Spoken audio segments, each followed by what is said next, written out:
Uma família já está com a sua segunda geração preparada para assumir o negócio, para gerir essas operações.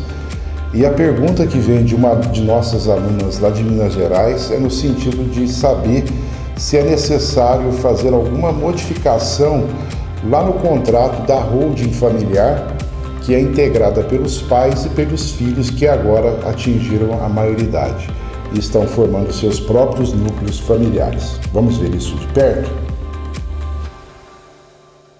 As holdings, quando utilizadas para planejamentos sucessórios, para estruturação de planejamentos sucessórios, elas são formadas, são constituídas a partir de núcleos familiares bem definidos.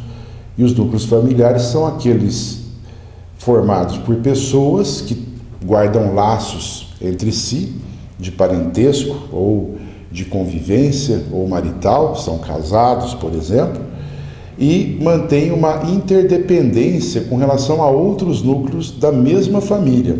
Então vamos imaginar os irmãos que já se casaram, que têm suas famílias, cada um tem o seu próprio núcleo familiar, mas eles podem compor uma família maior que é formada por eles, inclusive por seus pais, os fundadores do negócio. Um núcleo familiar formado pelos pais, então, com seus filhos menores, é um exemplo típico de estruturação de um planejamento sucessório que se inicia.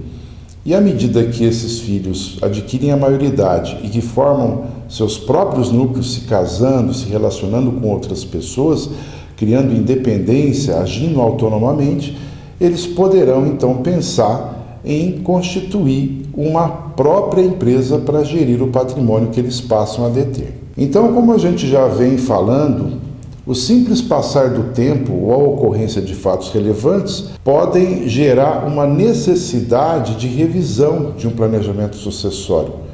São exemplos a constituição de novas famílias a partir dessas pessoas que integram os núcleos de origem, os filhos se casando, formando os seus próprios núcleos. Em casos assim, num planejamento sucessório, serão analisados os desdobramentos que esses fatos gerarão. Então, se essa nova família já adquire autonomia, já tem condições de gerir o negócio, já tem seu próprio patrimônio, por que não destacá-lo então da holding de origem? Por que não então criar a sua própria holding? A vantagem de se fazer esse tipo de arranjo societário, de constituição de uma nova empresa para acomodar o patrimônio dessa nova família que se forma, desse novo núcleo que se forma, está no sentido de trazer uma interdependência, porque os membros de uma mesma família, é comum a gente ouvir dizer que os irmãos são como os dedos de uma mão, sempre diferentes uns dos outros, porque possuem valores, porque possuem planos, ambições, e isso pode trazer nessas diferenças uma dificuldade maior de convivência dentro de uma única empresa. Então é interessante que eles possam criar as suas próprias empresas, os seus próprios empreendimentos, as suas próprias holdings, que farão a gestão do patrimônio do núcleo que integram, daquele núcleo específico que integram. Isso trará maior autonomia, maior organização e impedirá que as diferenças que existem entre essas pessoas sejam apresentadas num único ambiente. Eles terão que tratar disso dentro de seus núcleos familiares e levar depois para a empresa mãe, para a holding maior, que é aquela que vai congregar todas as empresas da família, para que possam discutir e debater ali os rumos, as decisões, as questões mais importantes. Então, em resposta à indagação de nossa aluna, é conveniente a análise desse caso concreto para se verificar sobre a possibilidade de criação de novas holdings a partir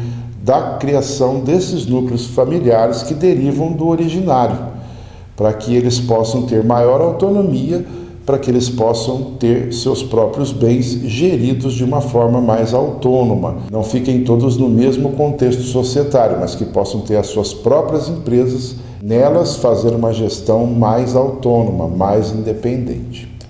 Então é essa a nossa conclusão de hoje do SL Responde. Caso você tenha algum tema, alguma dúvida, por favor, encaminhe, teremos prazer aqui em buscar uma resposta.